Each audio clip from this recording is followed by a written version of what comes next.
Paz y bendición, queridos hermanos y hermanas. Continuamos con el tema de la interpretación de la Biblia en la Iglesia Católica. Para eso les presento una síntesis de lo que en esencia quería transmitirles en la presentación anterior.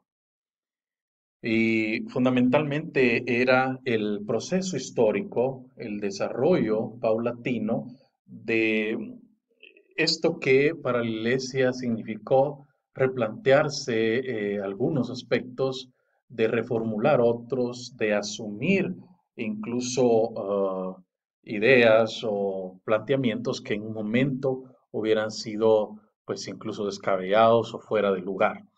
Y comenzaba con la carta encíclica Providentissimus Deus de León XIII, que marca un hito en los estudios bíblicos, tanto porque toma una postura, porque responde a una situación concreta, ataques que provienen del modernismo, del racionalismo, de una exégesis liberal de corte protestante, del evolucionismo, etcétera.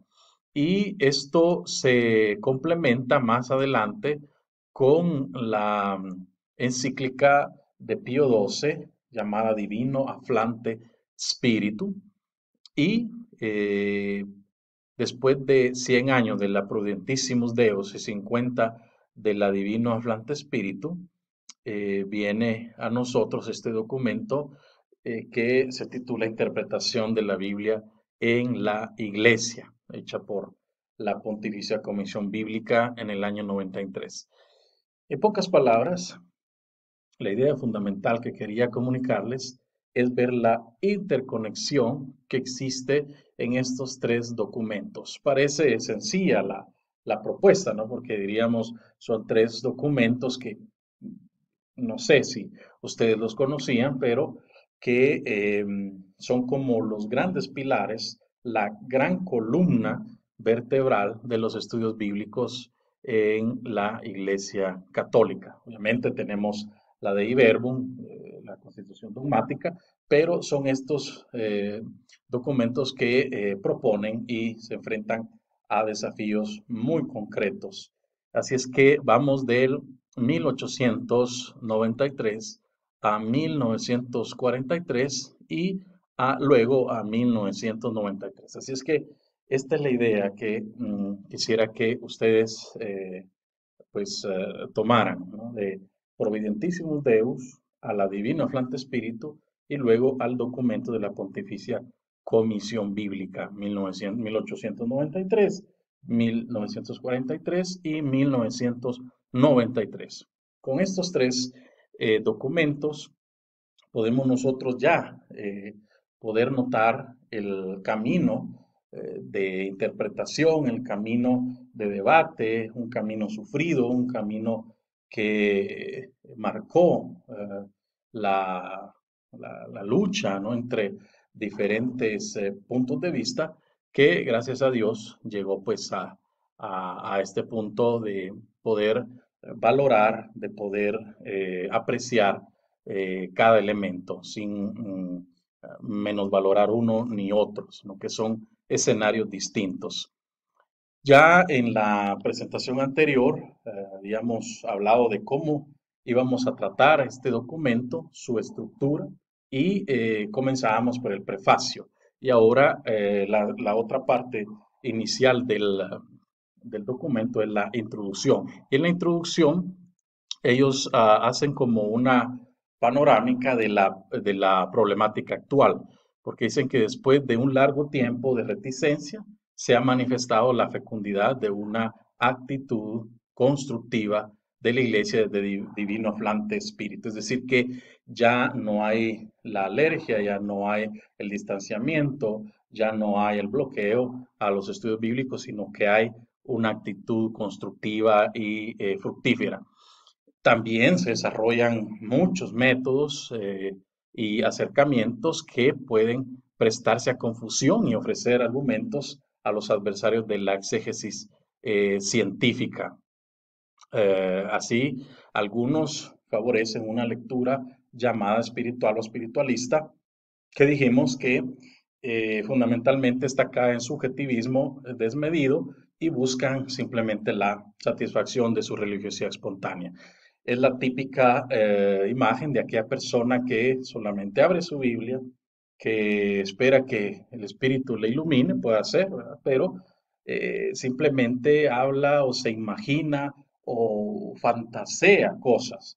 Este es muy peligroso porque a veces la misma Sagrada Escritura cae o se trata como que fuera una especie de horóscopo o para que yo le coloque o le agregue cosas que no son. Así es que se veía en este sentido una, una digamos, un enfoque que valoraba esta lectura espiritualista. ¿Cuál es la finalidad del documento? La introducción ya lo dice, considerar la situación actual, prestar atención a las quejas y aspiraciones, valorar las posibilidades abiertas por los nuevos métodos y acercamientos. Luego, indicar los caminos que conviene tomar para una interpretación de la Biblia tan fiel como sea posible a su carácter a la vez humano y divino. Esto es lo especial de la Sagrada Escritura. Y en un primer momento presenta los métodos y acercamientos para la interpretación. Habla de método histórico crítico, de nuevos métodos de análisis literario, de acercamientos basados sobre la tradición, acercamiento por las ciencias humanas, acercamiento contextual y también le dedica una sección a la lectura fundamentalista. A continuación, presenta las cuestiones de hermenéutica, es decir, el estudio no solo de la interpretación del texto, sino el significado, el sentido profundo de cada texto. Y ahí habla de hermenéuticas filosóficas, perspectivas modernas, utilidad para la exégesis. Luego los sentidos de la escritura inspirada, el sentido literal, el sentido espiritual y a lo que se pretende llegar es al sentido pleno, el censure plenior.